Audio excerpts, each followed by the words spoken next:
안녕하세요. 반갑습니다. 여러분의 전기 기술 교육의 동반자, 저는 다산에듀 전병칠입니다. 이 다산에듀의 전기기능사 필기 포켓 요약집과 함께하는 요약 정리, 이번 시간에는 우리가 전기기기 중에서도 변압기에 대해서 알아보겠습니다. 저와 같이 변압기의 전반적인 내용을 한번 학습해 보시죠. 일단 첫 번째는 변압기의 원리부터 시작하네요. 변압기는 기본적으로 어떤 원리를 가지고 있을까요? 1차 측에서 넣은 전기가 2차 측에서 내가 원하는 전기로 만들어지게 된다.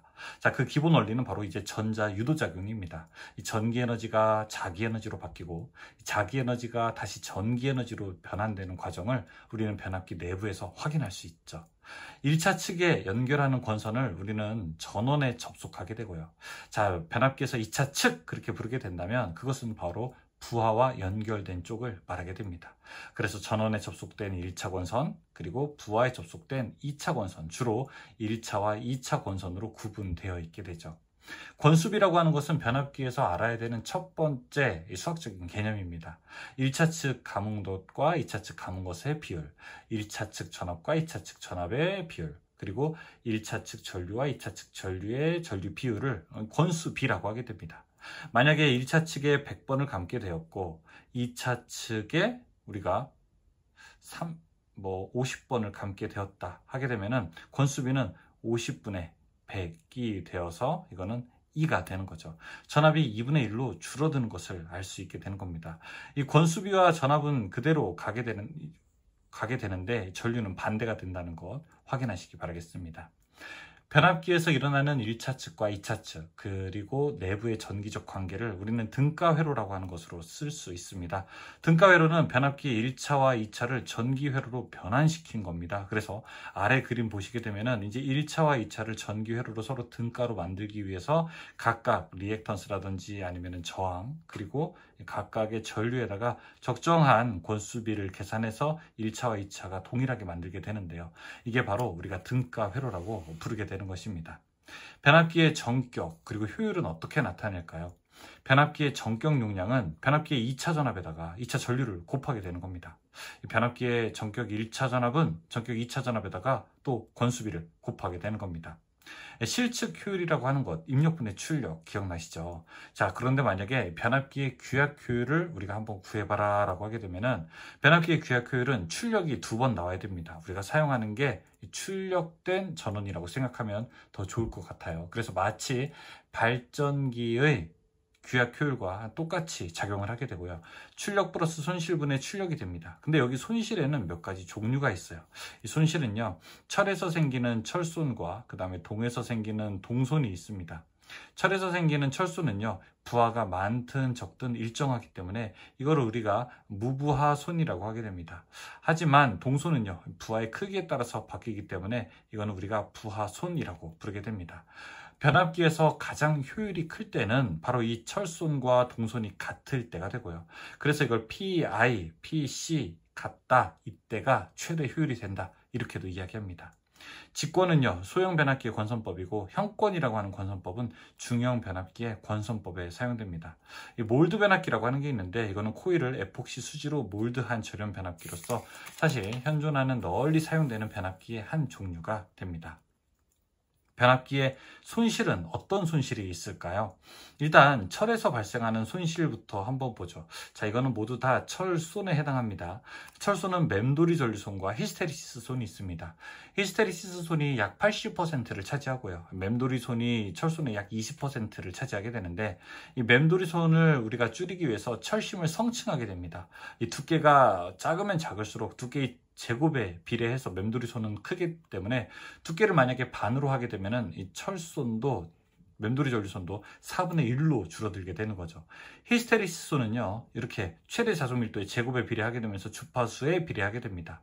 이 히스테리시스 손을 줄이기 위해서는 규소광판을 사용하게 되고요. 맴돌이 손을 줄이기 위해서는 철심을 얇게 해야 되니까 철심을 성층하게 되죠. 얇게 썰린 철심을 사용하게 된다는 뜻입니다. 히스테리시스 곡선에서 횡축과 만나는 점을 보자력이라고 하고요. 이 종축과 만나는 점을 잔류작이라고 하게 됩니다. 횡축은 뭐예요? 이렇게 가로축이죠, 그쵸? 가로축과 만나는 점, 바로 이 부분이 보자력이 되는 거고요. 종축과 만나는 점, 세로축과 만나는 점은 바로 이게 잔류작이가 됩니다. 자, 그래서 횡축 그 자체가 무슨 뜻이냐라고 하게 되면은 자기의 세기, 자기장의 세기라고 할 수 있고요. 종축 그 자체가 무엇이냐라고 하게 되면은 자속 밀도라고 하면서 횡축과 만나는 점은 우리가 보자력, 종축과 만나는 점은 잔류자기, 그래서 횡보, 종잔 그렇게도 외울 수 있게 되는 겁니다. 전압을 일정하게 하고 자속을 증가하게 되면은 철심은 오히려 감소하게 된다. 이거는 단답으로 암기형 문제로 많이 출제가 되고 있습니다. 부하에서 얼마나 손실이 발생하게 되는지 그 부하의 손실의 측정을 필요로 하는 경우도 있게 되는데요. 자, 부하 손실의 측정은 변압기에서는 단락시험이라고 하는 것을 이용하게 됩니다. 임피던스 와트가 무엇일까요? 권선의 구리손과 표유부하손, 계산하기 어려운 손실을 합계한 것이 모두 임피던스 와트라고 하게 됩니다. 변압기 2차 측을 완전히 오픈하게 되는 시험을 개방시험이라고 하게 되는데요. 이 개방시험에서는 철손, 무부하 전류, 와류손, 히스테리스손 이런 손실들이 있게 됩니다. 2차 측을 단락시킨 상태에서 실시하는 시험을 우리가 단락시험이라고 하게 되는데요. 이 단락시험은 부하 쪽에 단락시키고 실시하면서 권선의 저항, 누설 리액턴스, 퍼센트 전압 강화, 전압 변동률 이런 것들을 계산할 수 있게 되는 겁니다.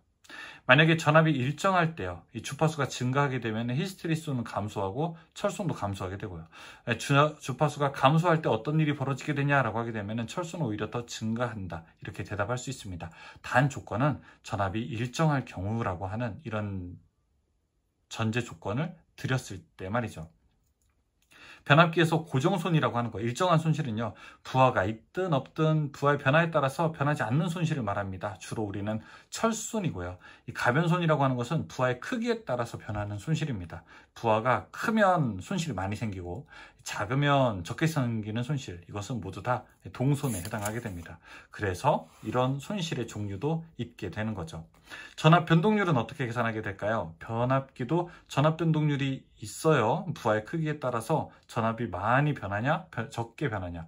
적어도 우리는 이 적게 변하는 변압기가 더 좋은 변압기라고 할 수 있죠. 전압 변동률은 이렇게 전격분해 역시 무부하 빼기 전격 놓을 수가 있게 되고요.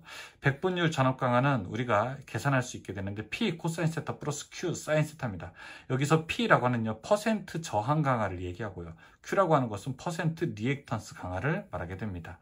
최대 전압 변동률은 언제가 되느냐? P의 제곱 플러스 Q의 제곱을 루트 씌우게 되면은 이때 바로 최대 전압 변동률을 구할 수 있게 됩니다. 변압기 이상은 어떻게 검출할 수 있을까요? 변압기 이상은 세 가지로 검출합니다. 차동계전기, 비율차동계전기, 그리고 부우울지계전기가 있게 되는데 차동계전기와 비율차동계전기는 모두 다 전기적 이상을 검출하게 됩니다. 반면 부우울지계전기는요, 주 탱크와 콘서베이터 파이프 사이에 설치하면서 기계적 이상을 검출하게 되는 거죠. 변압기에 넣는 기름이 바로 변압기유가 되는데요. 다른 이름으로 우리가 절연유 이렇게도 부르게 됩니다. 이 변압기유의 구비 조건은 무엇이 있을까요? 첫 번째, 절연 내력이 높을 것. 당연히 전기가 잘 안 통해야 되겠죠. 절연 기능이 있어야 될 겁니다. 두 번째는 인화점은 높고 좀처럼 불이 붙지 않아야 돼요. 그래서 인화점은 높아야 되고요. 응고점, 굳는 점은 낮아야 됩니다. 그리고 화학적인 영향을 받지 않아야 하는 것이고요. 침전물이 생기지 않거나 산화하지 않아야 됩니다. 즉 쉽게 이상이 생기지 않아야 되는 거죠. 냉각 효과가 크고 비열과 열 전도도가 크며 점성도, 이걸 우리가 다른 말로 점도라고도 합니다. 끈적이는 정도가 작아야 됩니다. 변압기의 아크 방전 때문에 가장 많이 발생하는 가스는 수소가스다. 이것도 우리가 암기할 필요가 있습니다. 이 변압기의 냉각 방식이 있게 되는데요. 변압기의 냉각 방식은 ONAN, ONAF, ONAN, OFAN, 그 다음에 OFAF에 따라서 유입 잔행식, 기름을 넣고 스스로 냉각하는 방식, 유입 풍냉식, 기름을 넣고 바람개비를 돌리는 방식, 송유 잔행식, 기름을 순환시켜서 냉각시키는 방식, 송유 풍냉식, 기름을 순환시키고 바람개비를 통해서 냉각시키는 방식, 용량이 큰 이런 변압기의 냉각 방식은 송유 풍냉식을 사용할 수 있습니다. 변압기의 병렬운전 한번 볼까요? 변압기의 병렬운전, 변압기 용량이 좀 딸릴 때 한 대 가지고 안 되면 우리가 두 대를 설치할 수 있게 되는 거예요. 변압기의 병렬운전은요, 일단 극성이 같아야 됩니다. 그리고 변압기의 권수비 제일 중요하다고 했어요. 몇 대 몇 이런 거니까 1차 측에 넣은 전압이 2차 측에 나오게 되는데 변압기를 병렬운전하게 되면 두 개 다 같아야 되겠죠. 1차 및 2차 전격 전압이 같아야 되고요. 변압기 임피던스가 전격 용량에 반비례할 것, 각 변압기의 저항과 누설 리액턴스 비가 같을 것, 이런 것까지 요구하고 있습니다. 자, 여기까지 배운 내용이 바로 이제 변압기와 관련된 내용인데요.